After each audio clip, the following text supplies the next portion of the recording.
and then let's start. With this process, we have a raw piece of land. Where do we go from here? Or even if your folks are looking for land and don't know where to start, there's so many numbers and factors involved with just saying, yes, let's write an offer on this land. So we're happy to meet with you folks. I'm happy to meet with you folks ahead of time to kind of gather that information, figure out a floor plan, figure out development costs in order for your clients to make that decision on, yes, let's pursue this piece of land. So are you just like serving in the design role for the home itself? Correct. Oh, really? And the land development. Okay. So we'll build the home. We'll do the land development side. So whether it's clearing, getting utilities in, getting them stubbed on to the property. I'll dive into that more. But yeah, by all means, stop me if you guys have questions. The key word to this is on your land. So it's not necessarily Berks land that we took on the responsibility of engineering, permits, approvals, recorded plans with the township, right? So in this case, it's the client's land. So they would have to do a lot of that legwork and making the decisions on writing the offer for the land, hiring the engineer, whatever fees and permitting that's needed, they have to cut those checks essentially, right?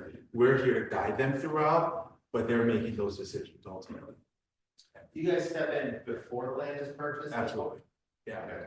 You may get that feedback from builders, like we'll meet with you once you have land and own it. Or they may have requirements like their land needs to be a certain distance or so many minutes away from a community that they're building in. We'll build, we'll meet with you ahead of time. And I think that's for your client's benefit and for ours to kind of educate you and your clients on those decisions. So by all means, like if your client doesn't know where to start, or if you guys just want some advice, I'm happy to help and meet with you folks. How many floor plans do you have? On our website, 23, but Anything accessible? accessible, Mm-hmm. like 88. Mm-hmm. We can make everyone accessible. Okay. I'd say, our ranch floor plans are gonna be, 32, 36-inch wide doors, just naturally. Mm-hmm. Maybe not in every single room. With this type of build, it's more of, I wouldn't say a custom build, but definitely a customizable build. So Berks, little bit of history, 1973, we've been building, so 53 years. By all means, we are not a custom home builder. We're also not priced anywhere near like a custom home builder. So in our communities, we have a variety of floor plans, options that they can choose from. With this type of build, not being in a Berks community, it's more like a custom build in the sense of, okay, we like this floor plan, but could you open up this wall? Can you slide this bathroom over? Could you add a closet in this space? We can do a lot of those things. Even changing the exterior, it's like we like this elevation, but we want the porch wrapped around, or we want to change the shutters to this color or slide things over. We can absolutely do that. I've also built on your land as well. So I found a piece of land in Harrisburg about 6-7 years ago. And I had to get the engineering, the permitting and all that. Berks takes care of the building permits, the home and all the details and stuff. But when it comes to submitting engineering plans, stormwater plans, approvals, I had to take care of that because it was my land. Berks helped and guided, but that was my land that I was responsible for. So I've been through this process as well. It's an overall longer, more detailed process, which we're here to help. So let's say you bought a 20-acre chunk of land. Yeah. Want to put a house in the middle of it. There's got to be stormwater permits? For the most part, almost, not every municipality has them. I know like Warrenton Township, right between Dover, like Wellsville, they don't require it. So it really depends on each township and municipality. Is that permeable soil or just, I mean, if there's no dwelling on that piece of property, the water just goes wherever it wants anyway. But once you put a structure, once you put a dwelling on there, Okay. now where's water being drained? You draw lines to the property. Right, okay. Correct. So majority will require some type of stormwater plan. Okay. And that's where the engineer will determine, okay, if you're gonna build this 2,000 square foot home, you're gonna need dry wells here, you're gonna need a rain garden or easement, they'll determine. all that. Okay, got So establishing about three numbers essentially, that your client will need to determine: the price of the land, the home that they're building with us, and then the land development cost. Land development would be like utilities, tree clearing, any demolition. All those three numbers, will be kind of establishing the budget. A construction loan will be needed for this. Nowadays, there's a lot of lenders will, instead of having two closes, where you close two settlements on a construction loan, and then we build the home, then you close on then you roll it into an end loan, like your conventional loan. Now, a lot of lenders will offer a one-time construction loan close. So once you have all the numbers, the home, land development, and the land, then the lender will start the construction loan. It will be a minimum of 5% down for the most part. We require 5% down, some lenders may require more, 10% down. And then once you close on the construction loan, that's when we have the green light to start construction. Once we have building permits, we're starting construction. At each stage of construction, there's gonna be draw schedule. For the most part, about 5 draws.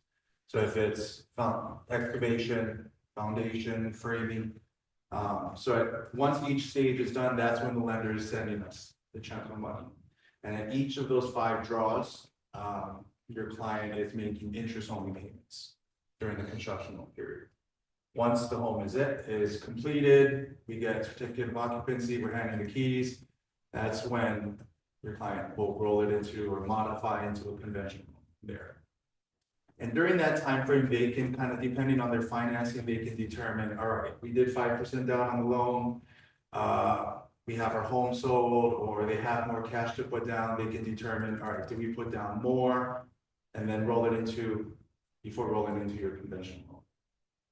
Are you still seeing the, like a 10% down terms for the total package loan? Depends on the lender. A lot of lenders, like the lenders we work with, will do 5% for the most part. It really kind of depends on the client too and their finances. If they can put down more, that's fine, but sometimes they'll, if they may require a 10%, maybe if the client has some equity in the land as well, too, they can use that to work with them.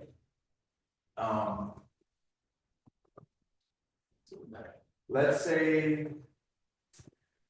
your client has a piece of land. Finds a piece of land and they don't want to lose out on it, write an offer, and they can also purchase it with a smaller land loan, just to secure it.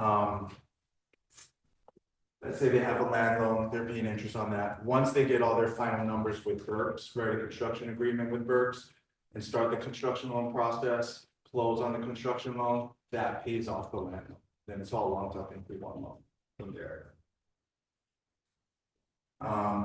There's also other ways of financing. So something that I did is I found a piece of land, wrote the offer, but I needed, in order to write an agreement for Berks, I needed to have all the numbers done. So I needed an engineering plan done, completed for Berks to determine the land development cost. Okay.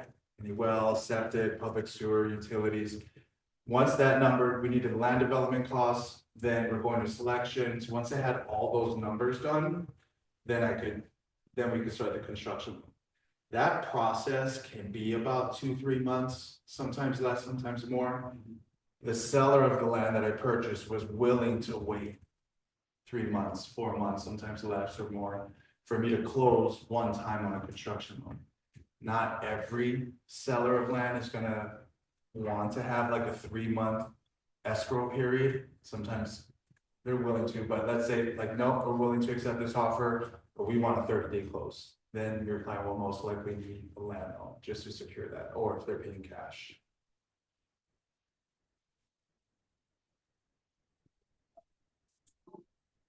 So searching for land, I'm sure you folks know, just like with homes right now, land is also scarce too.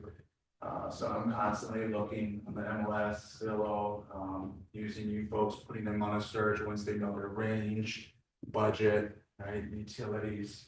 Um, I've even looked, even Berks, like I'm looking for land for Berks to pick up and maybe build a spec home on there too, so.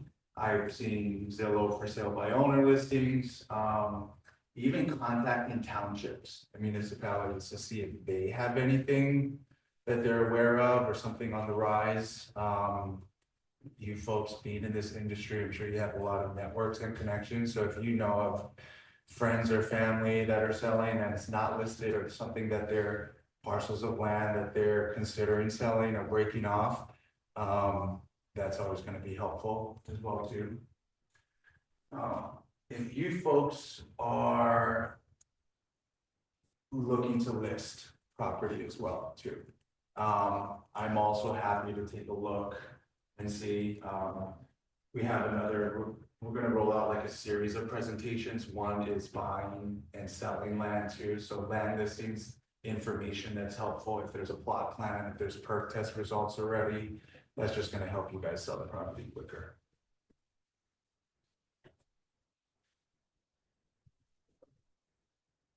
So exactly what I touched on, what to ask the landowner, the seller for.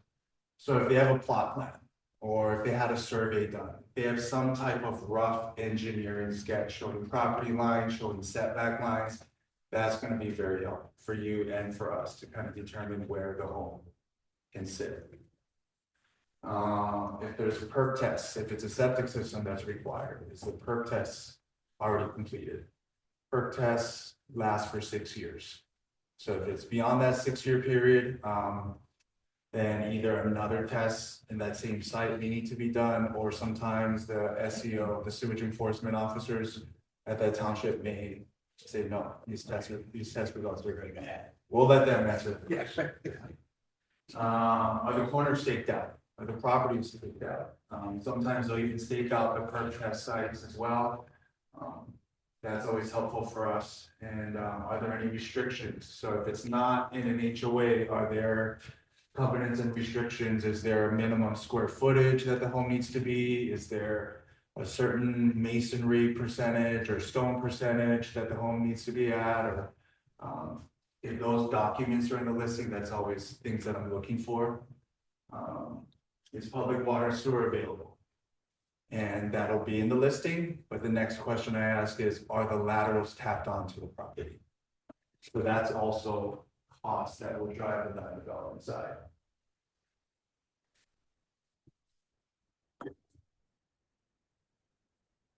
So here's a sketch of just looking at a piece of land. So this property would be public water and sewer. So you can see the water line, let's say, and natural gas. Let's say it's on the road there. But a lateral would be something where it's from this main line, has it already been tapped onto the property and is it stuck on the property? And that right there can range from about 8 to 10 grand, sometimes less, sometimes more, for each of the water and sewer lines. What we do once whether your client has land or not, or if they're interested in a piece of land already and they want to just get some advice and guidance on there, my land manager, Dallas, and we're happy to meet out with your folks. In fact, we're doing that with one of Darren's clients here as well. So just getting lay of land in the sense of where do they want the home to sit? Where's the perk test site? If it's a well, things like wells need to be 100 feet from the septic system. Identifying if there's transformers or electrical poles, where electric is going to get pulled from into the property. Are there trees that need to be cleared? Grading is a big thing for land development. So if it's pretty level, great. Can it accommodate a walkout basement or not? Do we have to bring in fill or haul away fill when we excavate? All those things are going to determine the land development side. So on the agreement, we call that Exhibit C. So you may hear me refer to Exhibit C often. We can provide estimates after going out there doing a visit, but those estimates can change.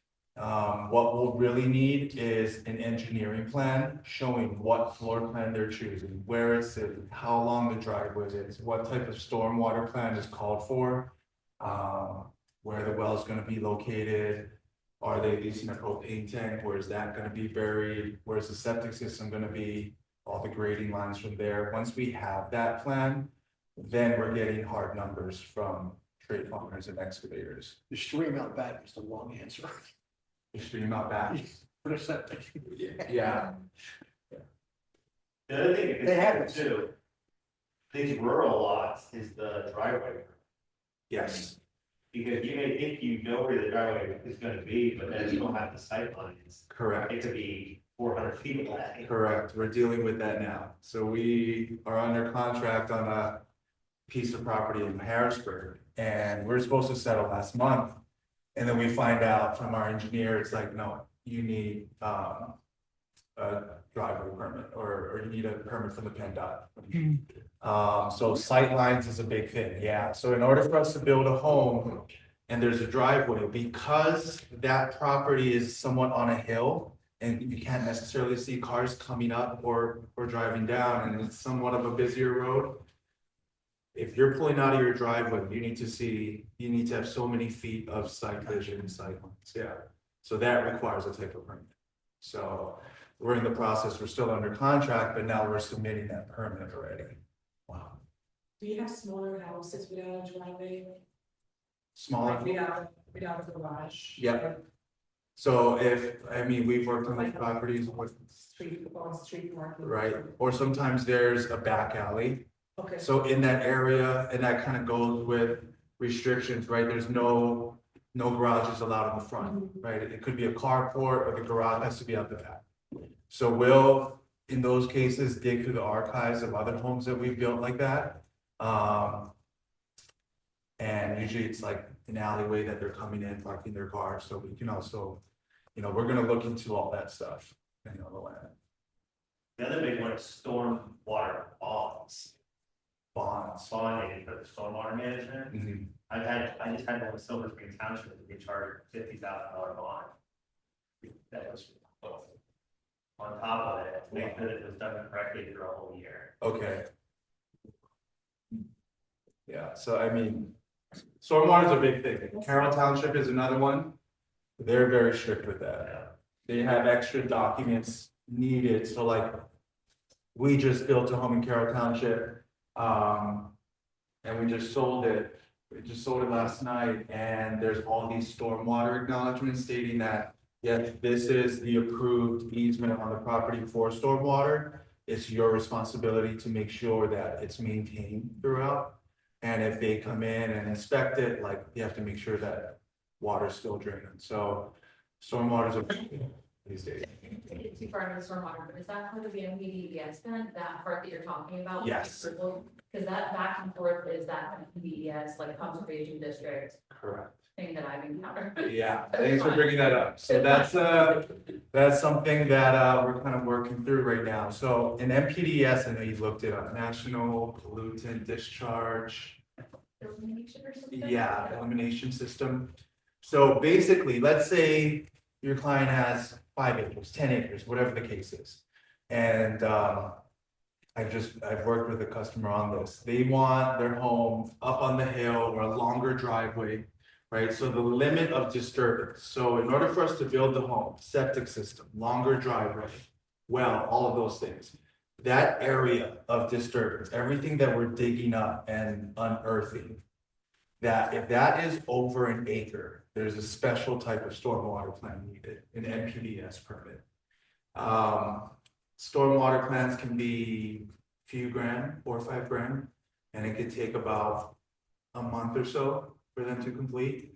An NPDES permit can be, or that type of plan, can be 6 months to a year to complete and get approved with the DEP. And they started. What was that? And they started around 30 grand. Okay, that's, yeah, I've seen some 15 grand, sometimes they can be more, depending how large, right? And depending on the township, all that stuff. And I'm not saying have your clients avoid it at any cost. In this type of build, they're building the dream, right?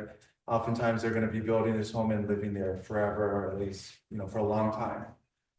So there's certain properties, yeah, if it's, the home up on the hill with the best views, right, and it makes sense and that's where they want it, great. It's just a longer process that costs more just for the approval of the plan.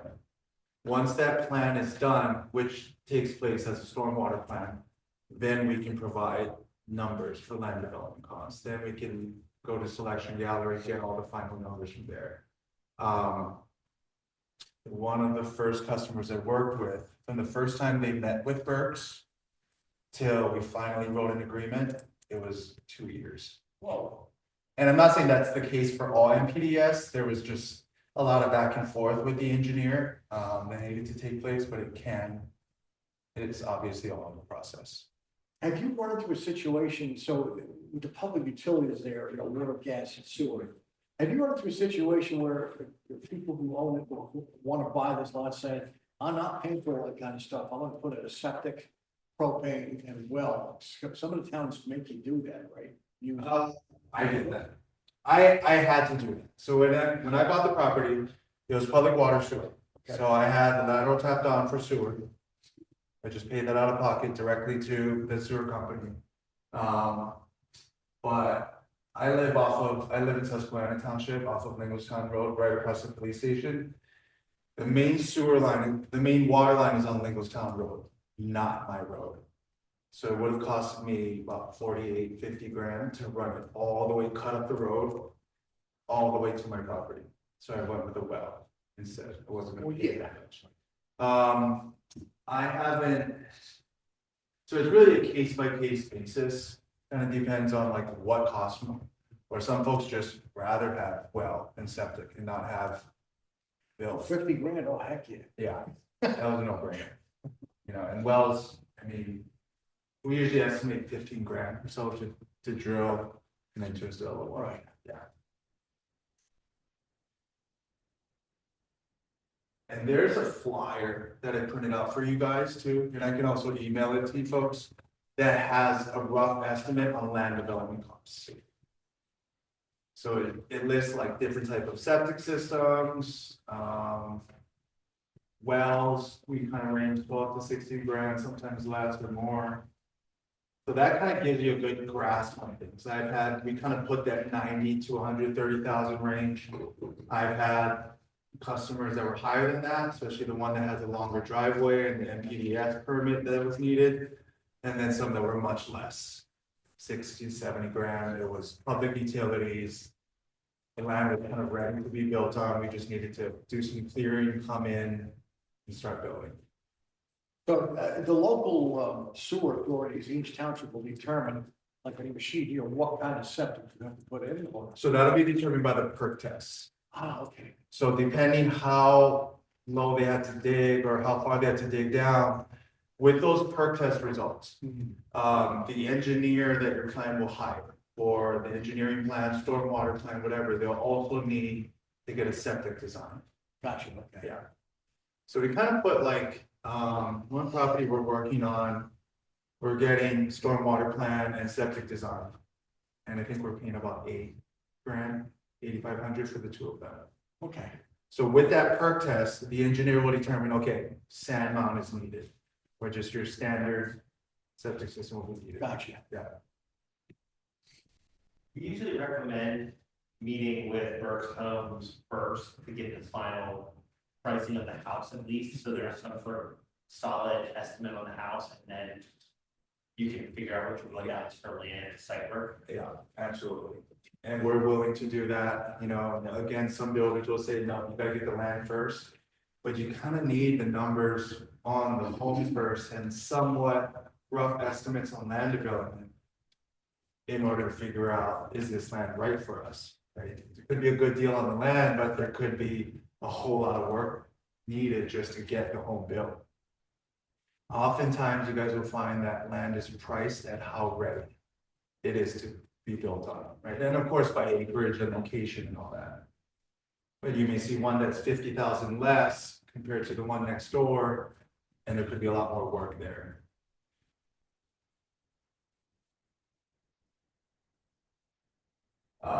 So kind of the stuff that we covered with what drives land development costs. So driveways are a big thing, depending how long the driveway is. Is it gonna be a side entry garage with a turnaround area, more of a driveway? In order to keep some costs down, some folks, instead of doing a macadam driveway with us, they'll just do crushed stone. And then they'll do the macadam later. Just to kind of stay within budget. Very perceptive. So I would say if you do like, like 1 inch crushed stone, you do 3/4 dust or something like that, just to get a good, driveway access. Yeah. If you decide that, 5-10 years down the road, you want to pave that, do you have to get a permit from the town, or is that township dependent? That should, good question. I'm gonna say check with the town, because everyone could be different. For the most part, they're gonna, what's shown on the plan, right, on the engineering plan is what's approved. Okay. Whether it's crushed stone or not, I think the big thing to account for is impervious coverage. The percentage of that. So each township impervious coverage is. Impervious means that water can't drain through the ground, right, like grass. So things like a driveway, walkways, sidewalks, the home, the structure itself, that's all impervious. So there's usually a percentage of the entire property you're allowed to have maybe 40% or 35% of impervious coverage. That's also going to apply to a future pool or a shed as well. Right? And some townships will consider a deck impervious, even though you could pour a cup of water and it drains right through the deck. Some townships consider decks as impervious square footage as well, some don't. It's good for revenue generation. I had a bunch at one time, the stone driveway was not permeable. And I would assume that's the case. Yeah. Some will, like a concrete pad versus pavers, pavers may be impervious, sometimes they may not. So it really depends on each township. And living in the Commonwealth of Pennsylvania, it's all different. I have 2.6 acres, I can do what I want. Yeah. You definitely want some due diligence built into your office. Yes, correct.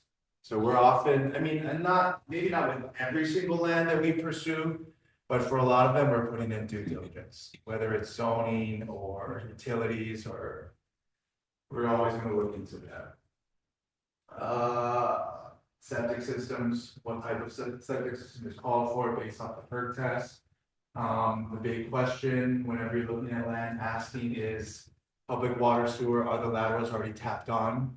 For the most part, I find that they're not, but if they are, great, that's thousands of dollars you're saving. How much of the land is disturbed, so kind of talking about that PDS permit, if it's more than an acre, it's going to be that special permit. If it's less than that, then it's most likely just your basic stormwater plan. Clearing, are there a lot of trees to clear? That's going to drive costs. What type of stormwater system is called for? Is it a huge easement that needs to be built? Is it dry wells? Balancing a lot. So do we have to bring in fill? Do we have to haul away fill to another site? That excavation is a big cost in building a home. Yeah, right. So I have a client, where I used to live. They want to look out here, so they're looking for a piece of land and they want to build.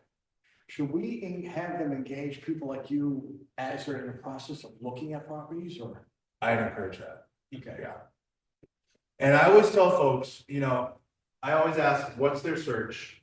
If I have enough time, I'm always looking at the MLS too. And if I see something that meets their criteria, I may send it to them. I'm sure you folks are doing that already, but we can meet in person. Most folks prefer virtual. And I'd say I usually prefer like an hour and a half, and we'll go through these basics, but also go through floor plans. I can send you folks an email that has like links to our floor plans and the base pricing there ahead of time.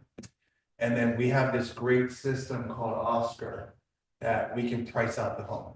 So like once they choose a floor plan, they can start adding in the computer system like a fireplace, morning rooms, kitchen packages. I can send them those links after that. Okay.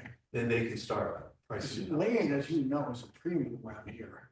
And I talked to people back, I moved here from New Jersey almost 40 years ago. Okay. I said, well, my budget's about, $2,000 an acre, so not near me, Wayne. Yeah. So knowing that all-in budget, Right. land development, home is gonna be helpful, yeah.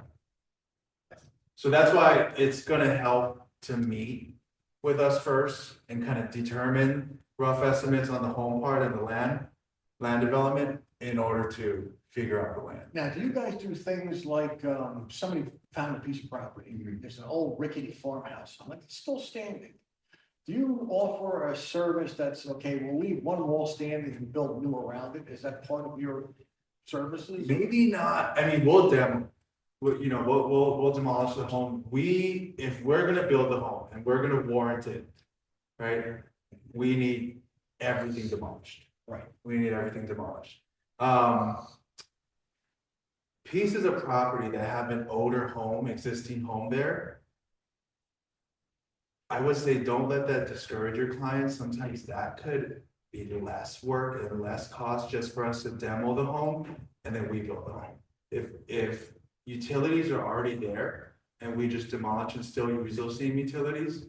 Because those are great ticket items. Yeah, so depending how raw the land is versus if there's an existing home and we're just demolishing and then building a new home. That could be a huge gap. Make sure it's not an old hunting camp and when the septic is a weight barrel. That's the thing, so like if it's a septic system. So septic systems are gonna be based off of bedroom count. You would think it's bathroom, but it's bedroom count. So let's say it's a 3-bedroom home septic system, right, but now they wanna build a 4-bedroom home. It might need to be a new septic system. Yeah, okay. Yeah. Well, I'll plug Berks Homes because where they're really good at their niches is they have a bunch of floor plans that they know fixed costs. So they're like a semi-custom build where you can, if you take a client to a custom home builder, the prices are gonna be substantially higher and they're going to, sometimes they won't even take you seriously. They're a really good benefit where you can go, get a fixed cost on the house, get good ideas on what the site will cost, and then at least that gets them started to look for land Yes. based on the price. Some of the new home builders, they strip on cost. I'm gonna use a 1/2-inch beaver board for the exterior board. If I was building a house, I want 3/4-inch exterior plywood as my shell. So I mean, these custom builders can be a little bit sleazy. Thank you for that, Ed. So that's part of my presentation. So for us, it's like, if, let's say someone were to come in and said, oh, we have this floor plan, this custom floor plan drawn up by our architect or by this company. Can you guys build it? We've done that in the past. We prefer not to. We'd rather take a look at that floor plan and say, oh, that's similar to the Beacon Point or the Arbor. Like, how does this plan work? And then modify and customize that plan. We're building 500-ish homes a year, so we know with our pricing, like Ben said, like, we know down to how many screws are needed for this floor plan, how many roof trusses, how many pieces of plywood. So we can confidently give our pricing. When someone is coming in and say, can you draw this floor plan? All of those things are estimates. It's a longer process to provide those numbers and we can't confidently say like, okay, here's the price of your home that is going to be to build this home. And then when we actually build it, it was underestimated or overestimated. And it's like, oh, we actually need $20,000 more because we thought it was going to cost this, but now we had to do this, all of this work. So with our floor plans, even though there's only 23, not only, but there's 23 floor plans on our website, we know we can confidently give that pricing because we build it everywhere and we build a lot of them. So when you build, you do the plumbing, electric, everything, right? Yeah. Full basements, or concrete, 2-car garages. They're definitely great for like a budget conscious, someone who wants to build a home, who maybe doesn't want to source every single material, like they have their own custom place where you can go look at all the cabinetry, everything. And for us, building in 3 different regions from like State College to Philly, down to Maryland border, Waynesboro, we have the resources and the trades and just the manpower to be able to expand our range as well. And just our process overall, from selection gallery to the construction process to permitting, like, we've just refined it over the years, where we just run a very tight schedule with the overall build. So overall timeline from start to finish, I tell folks, from contract to close, about 9 months. Usually less than that, but about 9 months. Now, for inside scoop and quality perspective, are your tradesmen's W-2s or 1099s? Our trade partners that. No, like you said you build 500 homes Uh, a year. Do you have enough people that are W-2 employees to build those 500 homes? Or do you solicit, from local? oh yeah, it's outside trade partners. So we don't have employed trade partners. Yeah. I'll say this, like, the emphasis of ownership has always been, we pay our bills on time. We have great relationships with our trade partners. Okay. So I mean, some of our framers have been with us for over 50 years from the start. So kind of tooting our own horn, but there's a lot of developers and trade partners that want to work with us too. And then there's others that we will bring on case by case basis, depending on the region, right? And we're gonna vet them, we're gonna meet with them, explain our scope of work, exchange insurance, all that stuff. But yeah, we're confident with our partners that we have, and they do quality work. Yeah. Because we all have our own people that we do. We have our plumbers, our electricians. Exactly. We got our backhoe dude over there in the corner, what I'm saying? Yeah, exactly. So the fun part, the house. And I can, after this, if you guys like, my card is in there. So I always send like this introduction email to realtors or to their clients that has the attachments that I printed out for you, and just links to our website, and then the link to the base prices of all our homes. So in there, in your folder, there's gonna be, or even on our website, you'll see 2 series of homes. Our innovation series, that's 100 level, and then our hometown series, 400 level. So there's an included feature sheet. You'll see 100 level and 400. So the 100 level is gonna be a lot of our communities that you see. It's gonna be a very cost-effective home of building, or I'd say an affordable home of building. So things like sheet vinyl flooring, carpet are gonna be included. Laminate countertops are gonna be included. So folks who are on a tight budget, they're in control of their price point of like, yes, we want granite or quartz. No, that's not important to us. We can do that later. We're fine with standard flooring or carpet. We'd rather have the fireplace with you guys and X, Y, and Z. The 400 level are gonna be larger floor plans. They're gonna come with, I've highlighted it, of all the upgrades that already come included in that base price. So like 9-foot first floor ceilings for all of those homes. Granite countertops are standard. That kitchen package is standard. Double vanity in the owner suite is standard. Vinyl plank flooring throughout most of the home is gonna be standard. So it really depends on people's budgets from there, and also what home and what size of home can fit on the property too within the setback lines. So I usually send that email. I usually encourage folks to take a look at the website and figure out maybe 3-4 floor plans that kind of meet their needs. And then when we meet virtually or in person, we'll start diving into what their needs and desires are and dissect the floor plan. Then we can price it out. That's always the fun part. Yeah. And I can always send those links, and you'll see them asking for more scenarios. Could you send us this floor plan? Could you send us this floor plan? So we're happy to do that. Once they kind of pick a floor plan, and if there's any custom options that we gotta iron out, that kind of determines the big number for them. And once we have the engineering plans and the land development costs, if those 2 big numbers work for them, then we're scheduling the selection gallery appointment. One thing I'll say with Berks is we're very transparent with our pricing. You may hear stories of like, okay, we chose this builder, we wrote a contract, we're good.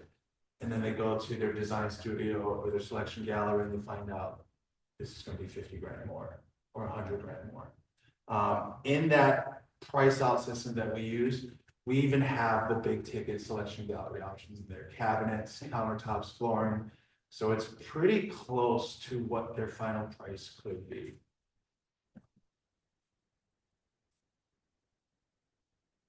So sample time frame, like I mentioned, roughly from contract to close, let's say 9 months. So writing an agreement from there, during that construction loan close, us getting building permits is usually about three months to actually starting construction. Construction wise, we'd say 4 to 6 months, depending on how much lot work is needed. There's clearing and depending on utility and stuff. Services we provide, so building the home with us, I mean, in the sense of pricing out the home, selection gallery, we'll draft the home, you'll have the copy of construction prints, we'll take care of all the building permits, and then our warranty. So 1 year builder's warranty, everything structural, mechanical, cosmetic, and then 10-year structural warranty. Questions?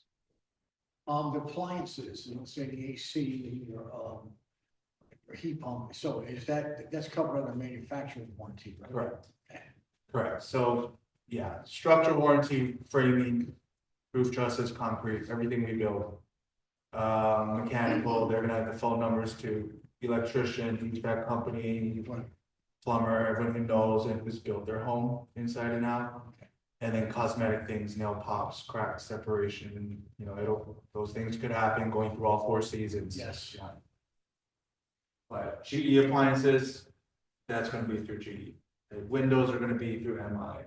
So MI windows. Who's that money? They're big, they've been around. Yeah. We used to use Simonton. MI is excellent. We found that the quality, their service, their warranty, everything is great. What's the biggest thing you see people overlook on the sourcing of the land, like the thing that they always think isn't gonna cost as much, but it ends up costing? Is it like timbering trees or? Great question.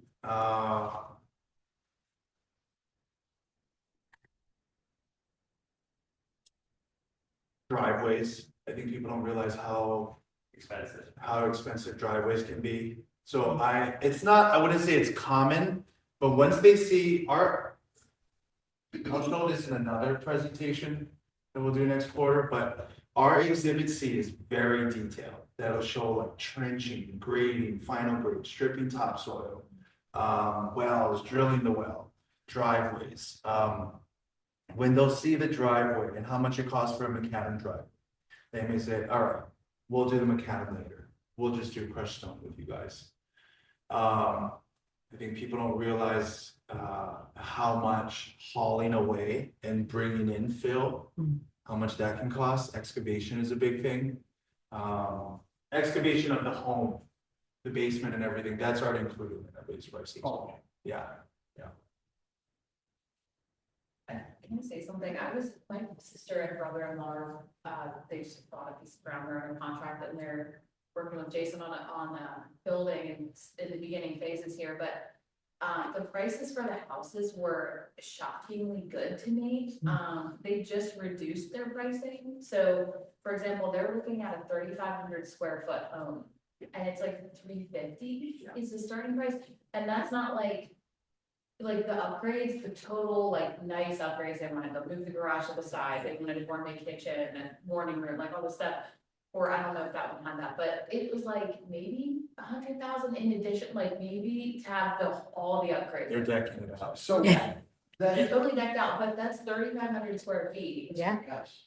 And They're looking at more like 4,000. okay, they're adding them back, like, and he's talked to them even more. I love it. So, but it's like it's such a, to me, like, if you put that house on a piece of ground, you could legitimately sell that in 1 year and make money on it, like, you wouldn't, so to me, like, that's the thought, like, if you're building and life takes you, like, you might want this to be your forever home, but I'm always of the frame of mind that life changes, right? So, but when you build something like this, like if you're a little bit conscious on what you're building, you can be in a spot where you have equity in it right away.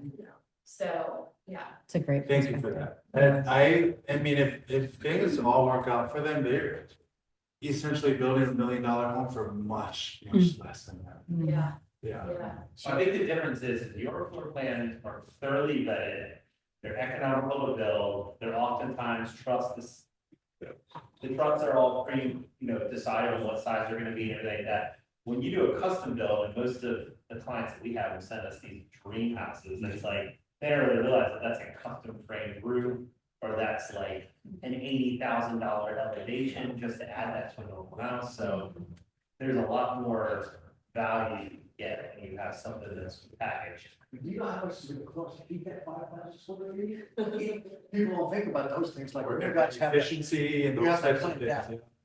I mean, looking at your thing, the 6-inch heated walls and the R29s in the attics and ceilings, very well thought out.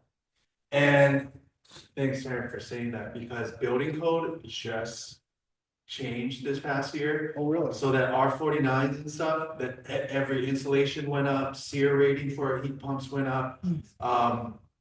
That's for all buildings. So all of our communities, starting the new year, all of our communities went up 10 grand. And that's just to like cover the cost of building code. So So I think almost every builder went up. We just went down last week for honors. So the towns will dictate how much insulation you need to have in town? You know that.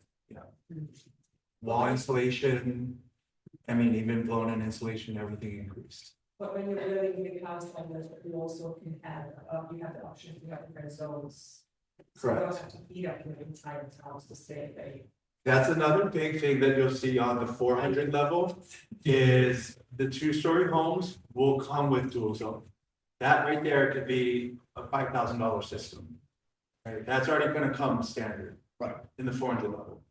By all means, all the 100 level, you can add those options to make it a 400 level, right? But not everyone may want those options. So it depends. I always ask folks, what's their budget? And folks, I mean, naturally, I'm sure you guys deal with this, are gonna be hesitant giving a number. But I have to explain, like, this is truly in your best interest that I have to help guide you with that. And stay within the budget. And then even with our pricing, like, there's some investors, like, you would think an investor wouldn't wanna do this type of build. But there's a couple investors that I'm working with that are, they may not be building the 2,000, 2,500, I mean, for larger homes, but just something that makes sense for that market because of where we're priced at. We built $1 million homes, but we know that not everyone can afford it. Only a small pool of people can afford them, right? So we try to build and offer affordable homes and floor plans that the masses can afford to build. Well, and they can go to the trades and say, hey, listen, what's your price on this plan versus a custom build? They have no idea. Yeah. So oftentimes the builders are gonna ramp up, give a guesstimate based on experience, and sometimes it might be. Which is what we would do too, right? Just to protect the customer and us, let's overestimate, right? But even with the land development part, like if we see some rock there, we may encourage them, maybe let's put in a $10,000 rock allowance. Right, but if that allowance isn't needed, we're cutting a check back at the end. Okay. So at the end of the bill, the reconciliation, like if there's an overage, if we overestimated and it's, $5,000 more, then that's going back to the customer and they can decide, do we keep this or do we apply it to our loan, construction loan? And lower the loan amount. Good questions, guys. All right, guys, we didn't have any chat from the Zoom room, so you're good there. Can we give Jason just a lot of much? I need you guys to give me like 3 minutes, flip the room. Don't leave, but go get some snacks if you want some snacks, freshen up your coffee, do what you need to do. Thank you. Please, please, please. Night, I didn't catch you. Okay.